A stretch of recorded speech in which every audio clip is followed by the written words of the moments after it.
Assalamualaikum warahmatullahi wabarakatuh.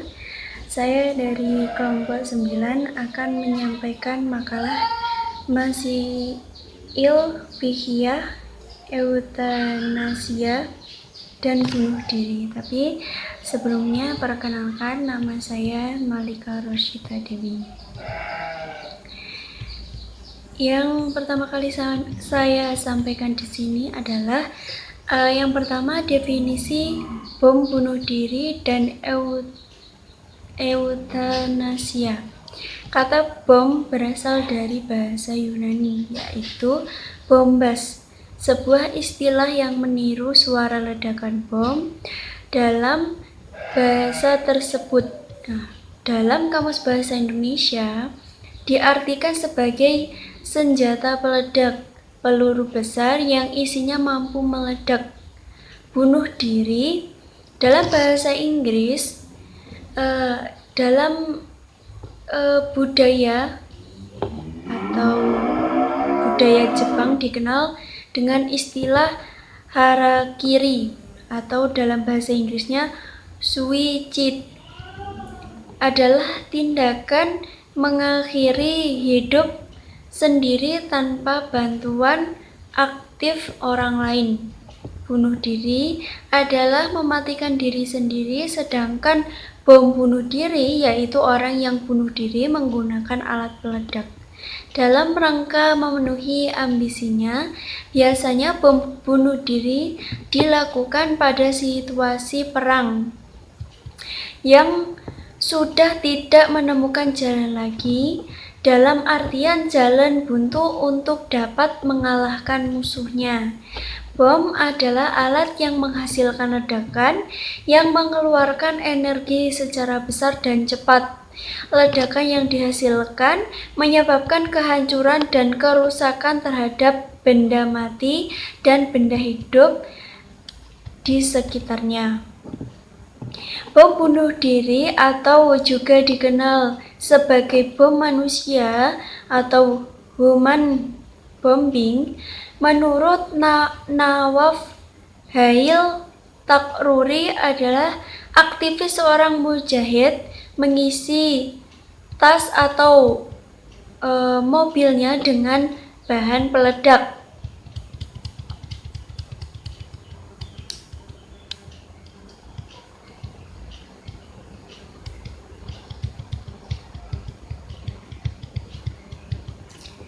Atau melilitkan bahan peledak pada sekujur tubuh orang, yang kemungkinan besar orang itu terbunuh. Adapun menurut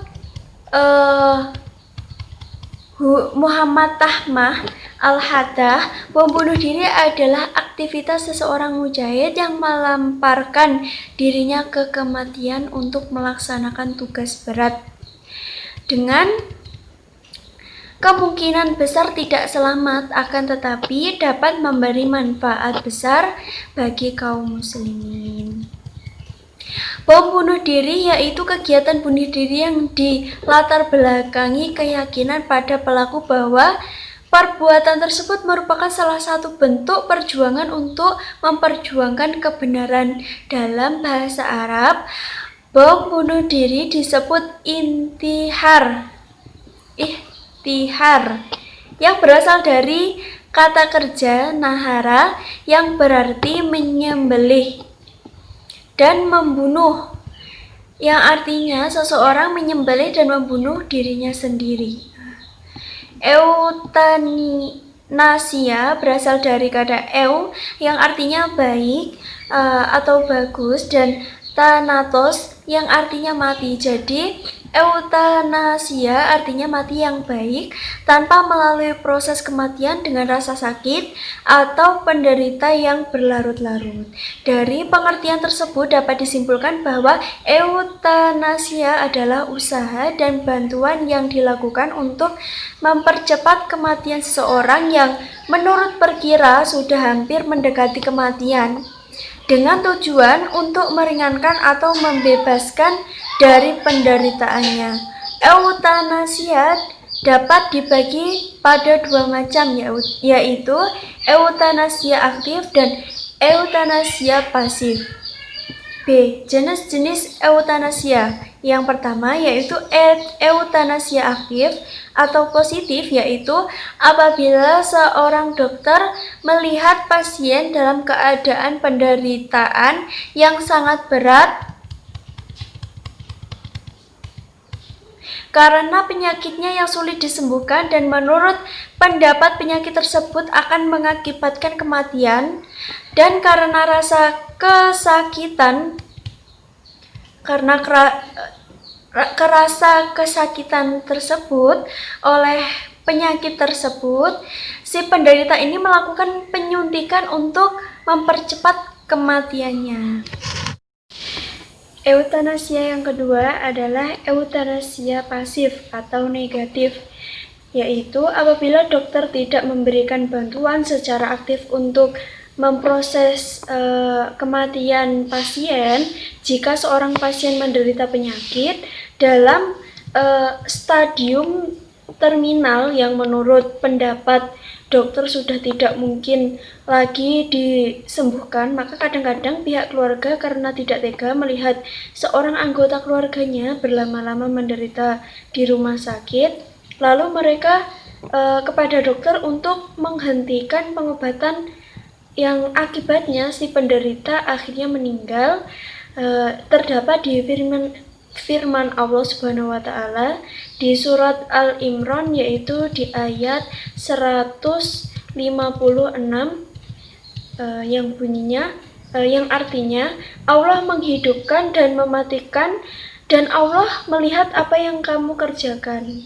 Contohnya, seorang penderita kanker ganas, mereka sakit yang luar biasa hingga penderita pingsan. Menurut pengetahuan medis, orang yang sakit ini tidak akan ada harapan bisa hidup normal lagi atau tidak dapat harapan hidup, sehingga orang yang sakit tersebut dibiarkan mati secara alami karena walaupun peranan medis digunakan sudah tidak berfungsi bagi pasien. Pembahasan selanjutnya tentang landasan hukum Islam eutanasia dan bunuh diri akan disampaikan Mbak Mauidhatul Hasanah. Assalamualaikum warahmatullahi wabarakatuh. Nama saya Mauidhatul Hasanah. Di sini saya akan menjelaskan tentang landasan-landasan atau dalil-dalil yang menerangkan tentang etanasia dan bunuh diri yang terdapat di dalam Al-Quran dan hadis. Dalil yang pertama terdapat dalam Quran Surah An-Nisa ayat 92 yang bunyinya A'udzubillahi minasyaitonirrajim wa ma kana limu'minin ay yaqtula mu'minan illa khata'a wa ma qatala mu'minan khata'an fatahriru raqabatin mu'minatin wadiyatun musallamatun ila ahlihi illa ayyasaddaku fa in kana min qaumin aduwwin lakum wa huwa mu'minun fatahriru raqabatin mu'minah wa in kana min qaumin bainakum wa bainahum mitsaqun fadiyatun musallamatun ila ahlihi wa tahriru raqabatin mu'minah faman lam yajid fasiyamu syahraini mutatabi'aini taubatan minallah wa kana Allahu aliman hakima, yang artinya dan tidak boleh seorang mukmin membunuh mukmin yang lain karena kesalahan, maka ia wajib memerdekakan hamba sahaya yang mukmin dan membayar diat yang diserahkan kepada keluarga si korban, kecuali jika mereka menyedekahkannya. Quran Surah An-Nisa ayat 92. Dalil yang kedua terdapat dalam Quran Surah An-Nisa ayat 93 yang bunyinya A'udzubillahi minasyaitonirrajim wa may yaqtul mu'minan muta'ammidan fajaza'uhu jahannamu khalidan fiha wa ghadiballahu alaihi wa la'anahu wa a'adda lahu 'adzaban 'azima, yang artinya Barang siapa yang membunuh seorang mukmin dengan sengaja, maka balasannya ialah neraka jahanam. Ia kekal di dalamnya dan Allah menyediakan baginya siksa yang pedih. Quran Surah An-Nisa ayat 93. Dalil yang ketiga terdapat dalam Quran Surah Al-Isra ayat 31 yang bunyinya A'udzu billahi minasyaitonir rajim. Wala taqtulu auladakum khasyata imlaq. Nahnu narzuqukum wa iyyahum. Wala taqtulu auladakum khasyata imlaq. Nahnu narzuquhum wa iyyahum. Yang artinya, dan janganlah kamu membunuh anak-anakmu karena takut miskin. Kami yang memberi rizki kepada mereka dan kamu sekalian. Sesungguhnya membunuh mereka adalah dosa yang besar.